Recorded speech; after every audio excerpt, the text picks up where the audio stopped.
I would have something that I would need to research for a cake. Maybe it was engineering, maybe it was a sculpted something. And I would find myself on Google and I would find my answer, usually pretty quick. But then I would find something else that caught my interest and I would research. And then, oh, heaven forbid, if I ever made it to Pinterest, I'd get over there and then it was like research, research, research. And then the next thing I knew, I had spent an hour on something that I had planned to only take 15 minutes.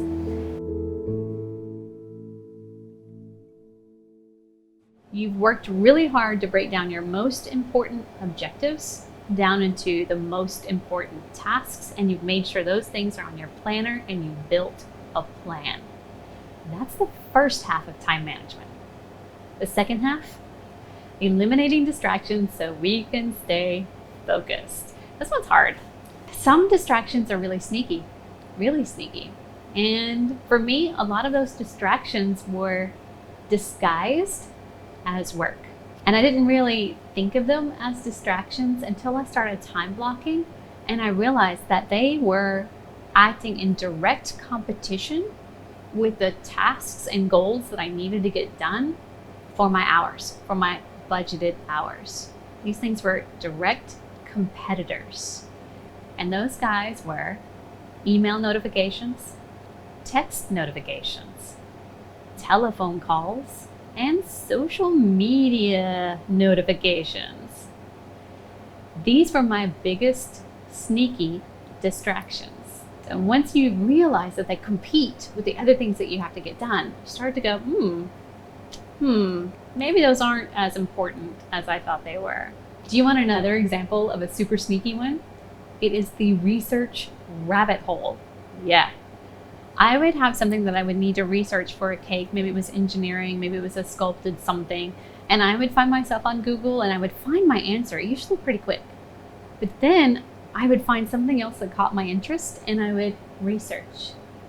And then, oh, heaven forbid, if I ever made it to Pinterest, I'd get over there and then it was like research, research, research. And then the next thing I knew, I had spent an hour on something that I had planned to only take 15 minutes. That was a sneaky distraction. Other distractions are social distractions. Coworkers, talkative family members, friends. And if you are a work from home parent, some distractions are kind of mandatory. Children who desire your attention, babies who need you, children who need help with homework. So how do we eliminate distractions that are part of our day-to-day life? I mean, is it even possible to eliminate them? I don't think it's possible. I think it's too much to ask if I were to say, hey, eliminate all of your distractions. You don't live in a bubble. Instead, I want you to think in terms of managing those distractions. Even the texts and phone calls, you got to deal with them at some point. So manage them. I have to tell on myself because the biggest distraction for me is actually myself. Myself on the retail floor. I love talking to our customers. I love them so much. When they come in, I want to talk cake and cookies and baking for hours. I could do it for hours. But while I'm doing that, I tend to ignore my blocked time on my planner. Even if I've blocked out the time, when I see my favorite customers come in, I stop and it becomes a wonderful conversation and it's great. It kind of fills me with joy. But now I've learned to block time specifically for that. And I've had to go so far as to remove myself from the environment. Yeah. Now, some of us really do need breaks during our day. I'm one of those people that actually, when I'm working on a project and my task is 4 blocks long, I will work that project until the end of the project. And I reward myself at the end of that project with 15 minutes of reading or playing fetch with the dogs or whatever it might be. But some people need rewards or breaks to keep their mental focus, and I get that. So maybe you do a 50 and a 10. 50 minutes of working on your project, 10-minute break. 50, 10. For me, I can't do that on my long blocks because it breaks my mental flow. But I really look forward to that 15 minutes after a long block so that I can recharge myself and change my mindset for my next flow project. Make a list of all of the distractions in your life and in your business life.